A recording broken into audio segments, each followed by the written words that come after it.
Online class में आपका हार्दिक स्वागत एवं अभिनंदन। हम पढ़ रहे थे संधि और आज हम पढ़ेंगे अपने पाठ्यक्रम की अंतिम संधि, वो है ऋत्व संधि। विसर्ग संधि है और विसर्ग में है ऋत्व संधि। इसके दो नियम हैं। अगर कोई संधि ऋत्व होती है तो जैसा कि आपको पता ही है, विसर्ग संधि में विसर्ग में परिवर्तन होता है। तो यहाँ विसर्ग को किससे बदलना है? रे आधा में। विसर्ग को रे में बदलना। जब आप सत्व संधि में विसर्ग को स में बदलते, उत्त में विसर्ग को ओ में और ऋत्व में विसर्ग को रे में। नियम नंबर 1। दो नियम कुल है, जिससे पहला नियम, जब प्रथम पद का अंतिम वर्ण क्या होगा? अंतिम वर्ण में प्रथम पद का जो अंतिम वर्ण होगा, अंतिम वर्ण में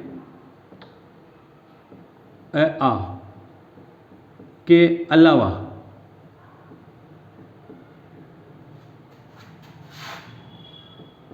कोई स्वर, प्रथम पद के अंतिम वर्ण में अ या आ के अलावा अन्य कोई स्वर मिला हो, तथा द्वितीय पद का प्रथम वर्ण क्या होगा? वही बात, किसी वर्ग का पहला या दूसरे वर्ण को छोड़कर, पहले या दूसरे वर्ण को छोड़कर कोई भी व्यंजन होगा, तो संधि करते समय क्या करेंगे? संधि युक्त करते समय विसर्ग को किससे बदलना है? आधा रे में। विसर्ग को र में बदलकर उस रे का क्या करेंगे? बदलकर द्वितीय पद के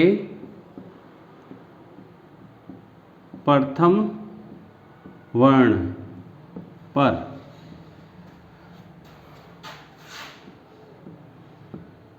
उड़ता हुआ र आधा के रूप में लगा देंगे। बस। अब देखो, प्रथम पद का अंतिम वर्ण ऐसा होगा जिसमें ए या आ के अलावा अन्य कोई स्वर मिला होगा। जैसे ये कवि, प्रथम पद का अंतिम वर्ण क्या है? वह में किसकी मात्रा है? छोटी ई की। ए या आ के अलावा कोई स्वर मिला होना चाहिए, है। और द्वितीय पद का प्रथम वर्ण किसी भी वर्ग का, 5 वर्ग होते हैं, तो किसी भी वर्ग का पहला या दूसरा वर्ण नहीं होना चाहिए, क्योंकि पहला और दूसरा हो जाएगा तो यहाँ कोई भी हो, कोई फर्क नहीं पड़ेगा, वो संधि सत्व संधि ही होगी। हो गया यहाँ द्वितीय पद का प्रथम वर्ण, ये द्वितीय पद का प्रथम वर्ण किसी भी वर्ग का पहला या दूसरा वर्ण नहीं है, नहीं है ना? इसका मतलब ये कौन सी संधि है? ऋत्व संधि। ऋत्व संधि की कैसे पता चले? देखो, यहाँ सबसे पहला ये विसर्ग लगा है, इसका मतलब विसर्ग संधि। विसर्ग में कौन सी है? सबसे पहले किसकी पहचान करो? सत्व की। सत्व की पहचान केवल इससे होती है। यहाँ क्या है? कोई फर्क नहीं पड़ता। द्वितीय पद का प्रथम वर्ण अगर किसी वर्ग का पहला या दूसरा है तो वह सत्व संधि है। सत्व होती है तो विसर्ग को स्वयं बदलना। अब जब यहाँ पहला दूसरा नहीं है तो देखो, सत्व नहीं है तो फिर कौन सी है? ऋत्व है। क्या ऋत्व की पहचान इस वर्ण से होती है और उत्व की पहचान भी इस वर्ण से होती है। अगर प्रथम पद के अंतिम वर्ण में केवल ए स्वर मिला है तो होगी उत्व, और ए और आ के अलावा कोई स्वर मिला है तो वह होगी ऋत्व। जब पता चल गया इसमें ए नहीं है, इसका मतलब उत्व नहीं है, यहाँ पहला दूसरा नहीं है, इसका मतलब सत्व नहीं है, तो इसका मतलब कौन सी है? ऋत्व है। ऋत्व है तो कुछ नहीं करना, इस विसर्ग को आधा रे में बदलना। बदल दिया, विसर्ग को आधा रे में बदल दिया, और उसका क्या करेंगे? बदल कर द्वितीय पद के प्रथम वर्ण पर, द्वितीय पद का प्रथम वर्ण यही है, इसके ऊपर उड़ता हुआ रे, ये इस रे को बोलते हैं उड़ता हुआ रे। बस। तो यहाँ विसर्ग को रे में बदला और रे को इसके ऊपर लगे, बाकी कोई परिवर्तन नहीं होगा। ये कवि है, वैसा का वैसा आ जाएगा, ये से और यति, कबीर हर्षति। समझ आया कि नहीं है? यहाँ बिल्कुल सरल है। विसर्ग को रे में बदलना है और द्वितीय पद के प्रथम वर्ण पर उड़ता हुआ रे के रूप में लगाना है। जैसे एक उदाहरण और देखो, देखें, ज्योति धन मय, प्रथम पद के अंतिम वर्ण वही छोटी की मात्रा है और आगे किसी वर्ग का पहला दूसरा वर्ण नहीं है, इसका मतलब ऋतु संधि है। ऋतु संधि है तो विसर्ग को रे में बदलना है और रे में बदलकर इस रे को यहाँ उड़ता हुआ लगाना, बाकी कोई परिवर्तन। इसको हटाएंगे क्योंकि इसको आपने रे में बदल दिया और रे में बदलकर इसके ऊपर लगा दिया, तो बन गया ज्योतिर्मय। ये ज्योति का ज्योति लिख दिया, इस विसर्ग की जगह रे और रे को लगा दिया इसके ऊपर, तो ज्योतिर्मय है। बहुत सरल है। इस प्रकार हम किसी शब्द का संधि विच्छेद का संधि युक्त कर सकते हैं। संधि युक्त करते समय विसर्ग को रे में बदलकर द्वितीय पद के ऊपर उड़ता हुआ रे के रूप में लगाना है। ये तो थी संधि युक्त। अब संधि विच्छेद करना, तो संधि विच्छेद करना बहुत सरल है। ऐसे उदाहरण में आपको उड़ता हुआ रे मिलेगा, उस उड़ता हुआ रे को कहाँ लगाना है? वापस विसर्ग में बदलना है। विसर्ग को उड़ता हुआ रे में बदला था तो वापस विसर्ग को किससे बदलना है? उड़ता हुआ रे में, और उड़ता हुआ रे को किससे बदलना है? विसर्ग में। देखो उदाहरण,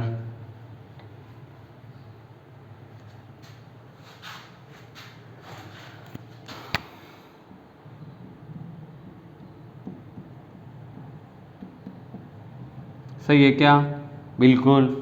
ये संधि युक्त पद है तो संधि युक्त पद में आपको उड़ता हुआ रे मिलेगा। ये मिल गया उड़ता हुआ रे, इसको किससे बदलना है? आधा रे में बदल दिया और इस आधा रे को किससे बदलना है? वापस विसर्ग में। बस विसर्ग कहाँ लगेगा? प्रथम पद के अंत में, तो ये प्रथम पद का अंत हो गया। अब इसके विसर्ग को बदला, इसका मतलब इसके आगे वाले पार्ट इधर लिख दो और इसके पीछे वाले इधर लिख दो, तो इधर है हरि और इधर है गच्छति। देख लो सही है कि नहीं है? क्योंकि हमेशा द्वितीय पद के प्रथम वर्ण पर उड़ता हुआ रे लगता है, तो ये द्वितीय पद का प्रथम वर्ण है, इस पर उड़ता हुआ रे लगेगा। अब देख लो सही है कि नहीं? विसर्ग को रे में बदला, रे को उड़ता हुआ रे में लगा दिया। एक और देखो, देखें,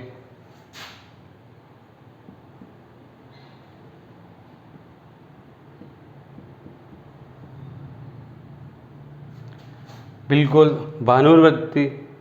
अब वही बात, उड़ता हुआ रे यहाँ है, इसको बदलना किस में? आधा रे में। आधा रे को किस में बदलना? विसर्ग में। बस बदल दिया, आगे का आगे, पीछे का पीछे, तो बन गया भानु विसर्ग वदति। तो इस प्रकार बहुत सरल है। संधि युक्त करते समय विसर्ग को आधा रे में बदलना है और विच्छेद करते समय वापस आधा रे को विसर्ग में बदलना है, और कुछ नहीं करना इसमें। तो ये तो था नियम नंबर 1, जहाँ प्रथम पद का अंतिम वर्ण ऐसा होगा जिसमें ए या आ के अलावा अन्य कोई व्यंजन स्वर मिला होगा, और द्वितीय पद का प्रथम वर्ण किसी वर्ग का पहला या दूसरे वर्ण को छोड़कर अन्य कोई व्यंजन होगा, तो वो संधि ऋतु होगी। ऋतु होगी तो विसर्ग को रे में बदलकर द्वितीय पद के प्रथम वर्ण पर उड़ते हुए रूप के रूप में लगाना है। इसका आप स्क्रीनशॉट लीजिए ताकि हम नियम नंबर 2 कर सके। अब नियम नंबर 2, अंतिम नियम हमारे पाठ्यक्रम की संधि का, क्योंकि आप जानते हो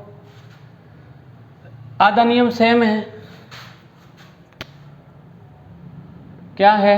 नियम नंबर 2, अंतिम वर्ण में वही ए और आ के अलावा कोई अन्य स्वर होगा, और यहाँ द्वितीय पद का प्रथम वर्ण क्या होगा? इस बार कोई भी स्वर होगा।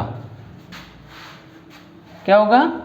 इस बार कोई भी स्वर, जैसे कि उत्तर संधि में तो शर्त थी कि स्वर कौन सा था? केवल अ स्वर था, जबकि यहाँ अ की जरूरत नहीं है, कोई भी स्वर हो सकता है।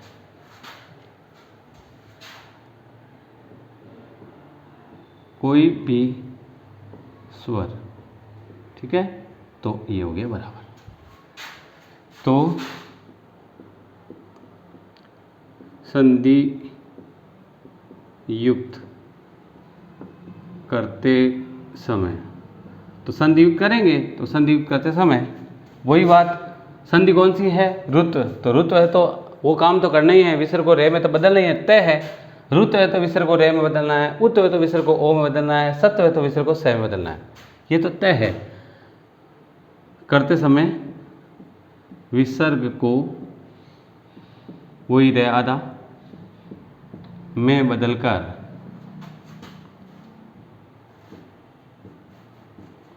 उसका क्या करेंगे, इस बार उड़ता हुआ नहीं लगाएंगे। क्यों? क्योंकि वहां व्यंजन नहीं होगा, स्वर होगा। तो बदलकर द्वितीय पद के प्रथम वर्ण में मिला देंगे। बिल्कुल सरल है। इस बार विसर्ग को क्या करना, रे में बदलना, और रे में बदलने के बाद आगे क्या होगा, स्वर होगा। स्वर और व्यंजन मिलते हैं, इसलिए आधा रे को उस स्वर में मिला देंगे। देख लो वही बात।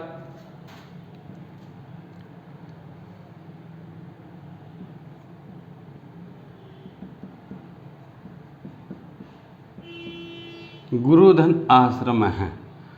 प्रथम पद के देखो, पहले देखना संधि कौन सी है। प्रथम पद के अंत में विसर्ग, इसका मतलब विसर्ग संधि है। विसर्ग में सत्व है क्या नहीं, सबसे पहले सत्व की पहचान करनी है। सत्व की पहचान किससे होगी, द्वितीय पद के प्रथम वर्ण में। द्वितीय पद का प्रथम वर्ण क्या किसी वर्ग का पहला या दूसरा है क्या, नहीं है, इसका मतलब सत्व नहीं है। सत्व नहीं है तो फिर कौन सी है, उत्व है क्या। 2 नंबर पर उत्व ढूंढना। उत्व की पहचान इससे होती है क्या, प्रथम पद के अंतिम वर्ण में केवल अस्वर, ये अनार वाला, ये अस्वर मिला है क्या। गुरु की जगह अगर राम होता ना, ये राम में है, धन आश्रम होता, तो ये संधि कौन सी होती भाई, ये संधि हो जाती उत्व। क्यों, यहाँ पहला दूसरा नहीं है, इसका मतलब यहाँ देखा तो यहाँ किसी वर्ग का प्रथम पद के अंतिम में ऐश्वर मिला है, इसका मतलब यह कौन सी हो गई, उत्व। उत्व होती तो विसर्ग को बदलता। एक उदाहरण ये देखो, अब बताओ ये संधि कौन सी है। देखो तीनों उदाहरणों में कुछ समानताएं हैं। इसमें आश्रम है, इसमें आश्रम है, इसमें राम है और इसमें राम है। तो देखो सबसे पहले हमें देखनी है सत्व। सत्व इन तीनों में से कौन सी है। देखो सब तीनों में विसर्ग लगेगा प्रथम पद के अंत में, इसका मतलब ये संधि कौन सी है। तीनों उदाहरण किसके हैं, विसर्ग संधि के। विसर्ग में पहले देखो सत्व कौन सी है। सत्व वो होती है जब द्वितीय पद का प्रथम वर्ण किसी वर्ग का पहला या दूसरा वर्ण होता है। तो पहला दूसरा किसमें, इसमें क्या नहीं है, इसमें क्या नहीं है, इसमें यह तय, किसी वर्ग का तय वर्ग का पहला, इसका मतलब ये संधि कौन सी होगी, सत्व संधि। सत्व संधि है तो इस विसर्ग को किसे बदलना है, से में। कौन सा से आएगा वो आपको पता है। अब दूसरा उदाहरण देखो, ये कि ये कौन सी है। यहाँ देखा पहला दूसरा नहीं है, इसका मतलब सत्व नहीं है। सत्व नहीं है तो फिर उत्व है क्या, उत्व की पहचान इससे होगी। उत्व और ऋत्व की पहचान इस वर्ण से होती है। अगर इस प्रथम पद के अंतिम वर्ण केवल ए स्वर मिला, ये ऐसा ए की मात्रा है, ए स्वर मिला है, तो वह संधि कौन सी होगी, उत्व है। इसमें राम है, अंत में इस में टुकड़े करेंगे तो आधा में और ए आएगा, इसका मतलब ये संधि कौन सी होगी, उत्व। और उत्व होगी तो विसर्ग को किसमें बदलना है, इस विसर्ग को ओ में बदलना है। अब ये देखो ये कौन सी है। यहाँ देखा किसी वर्ग का पहला दूसरा नहीं है, इसका मतलब कौन सी नहीं है, सत्व नहीं है। सत्व नहीं है तो फिर देखो उत्व है क्या, प्रथम पद के अंतिम वर्ण में ए की मात्रा भी नहीं है, तो इसका मतलब उत्व नहीं है तो फिर कौन सी है, ऋत्व है। ऋत्व का नियम है प्रथम पद के अंतिम वर्ण में ए या आ के अलावा, तो ए और आ नहीं है, इसमें ऊ है, के अलावा कोई भी क्या होगा, कोई स्वर मिला होगा। और द्वितीय पद का प्रथम वर्ण किसी अगर व्यंजन होगा तो किसी वर्ग का पहला या दूसरा वर्ण नहीं होगा, और स्वर होगा तो कोई भी स्वर हो सकता है। इसका मतलब ये संधि कौन सी होगी, ऋत्व। तो ऋत्व होगी तो इस विसर्ग को आधा रे में बदलना, और कुछ नहीं करना। तीनों में कोई परिवर्तन नहीं होगा, इन वर्णों में कोई परिवर्तन नहीं होगा, केवल विसर्ग में परिवर्तन होगा। तो इस प्रकार हम तीनों संधियों की पहचान और उसके संधि विच्छेद और संधि युक्त कर सकते हैं। अब ये उदाहरण हमारे सामने है, गुरुधन आश्रम है, इसका हम करेंगे। पता चल गया कौन सी संधि है, संधि है ऋत्व। और नियम नंबर 2, नियम नंबर 2 ये कहता है कि प्रथम पद के अंत में ए या आ के अलावा कोई मात्रा हो है और आगे कोई स्वर हो है, तो संधि युक्त करते समय इस विसर्ग को किसे बदलना है, आधा रे में। आधा रे में बदलने के बाद क्या करेंगे, आगे जो स्वर है उसके अंदर मिला देंगे। आगे द्वितीय पद का प्रथम वर्ण आ है इसके अंदर मिला देंगे, क्योंकि स्वर और व्यंजन क्या होते हैं, मिलते हैं। तो इसको यहाँ लिख दिया और दोनों को मिलाया तो क्या बन गया, रा बन गया। इस विसर्ग को हटा दो क्योंकि आधा रे और आ मिला दिया, फिर आगे का आगे पीछे का पीछे, तो गुरुराश्रम क्या बन गया, गुरुराश्रम। बिल्कुल सरल है। विसर्ग को रे में बदलना और रे में बदलकर उसको द्वितीय पद के प्रथम वर्ण में मिला देना। एक और देखो,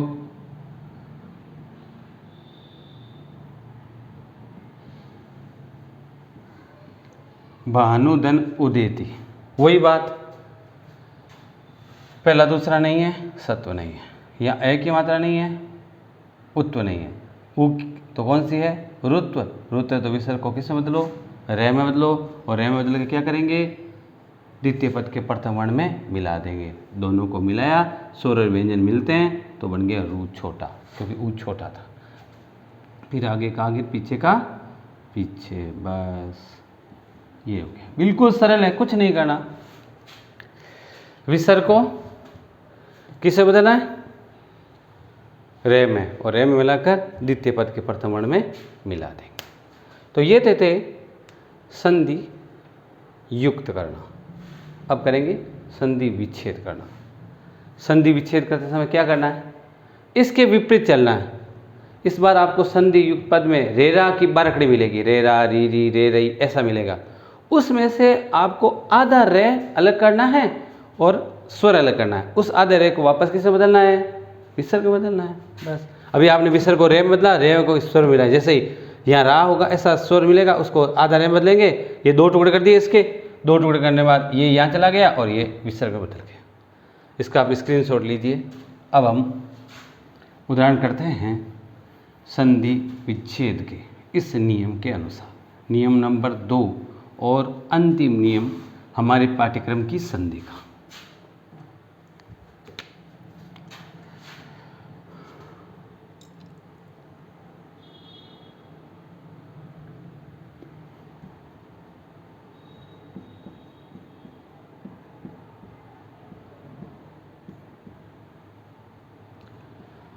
इस नियम के हिसाब से संधि युक्त पद में आपको क्या मिलेगा, अभी बताया था रे रा की बारकड़ी मिलेगी, क्योंकि विसर्ग को रे में बदलकर उस स्वर मिलाएंगे तो इसका मतलब रे रा की बारकड़ी मिलेगी। है क्या कहीं, ये रही रे रा की बारकड़ी रही। अब इसके आपको दो टुकड़े करने, स्वर और व्यंजन, अर्थात इसके आप दो टुकड़े कर दो, स्वर और व्यंजन को अलग अलग कर दो।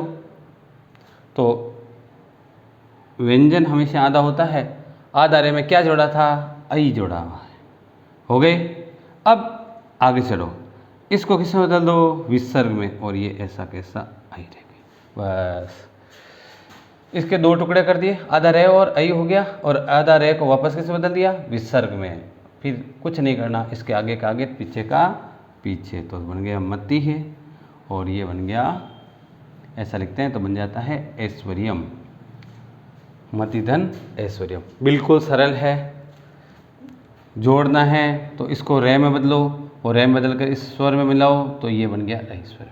आया कि नहीं आया समझ में, आ गया। एक उदाहरण और देखो,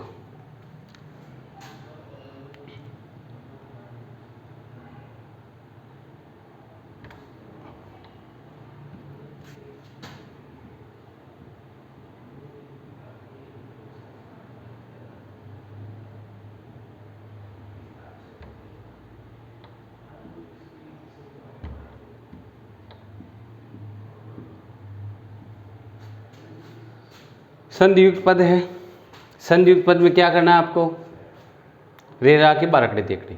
तो यहाँ एक समस्या है, यहाँ भी रे रा की बारकड़ी है और यहाँ भी रे रा की बारकड़ी है, दोनों जगह कहाँ से तोड़ेंगे। तो जैसा कि आपको पता है संधि विच्छेद हर जगह से नहीं होते। संधि विच्छेद वहाँ से होते हैं जहाँ टुकड़े करने के बाद, संधि विच्छेद करने के बाद दोनों पदों के कोई ना कोई क्या निकलना चाहिए, अर्थ निकलना चाहिए। इसलिए यहाँ से अपन टुकड़ करेंगे, संधि विच्छेद करेंगे तो उसका कोई अर्थ नहीं निकलेगा, इसलिए यहाँ से हम करेंगे, यहाँ से नहीं करके। अब इसके आपके स्वर और व्यंजन को अलग अलग कर दो। आधा रे में क्या मिला भाई, अ मिलाया, हो गया, बिल्कुल सही है। इसके रे पूरा है, उसके विभाजन किया तो आधा रे और ए हो गया। अब आधा रह को किसमें बदल दो, विसर्ग में बदल दो, यहाँ कोई परिवर्तन नहीं होगा। अब आगे का आगे, पीछे का पीछे, तो क्या बन गया, गुरु धन अयम। आया कि नहीं है समझ में? बहुत सरल है, इसका भी स्क्रीनशॉट लीजिए। एक उदाहरण और करते हैं अंतिम।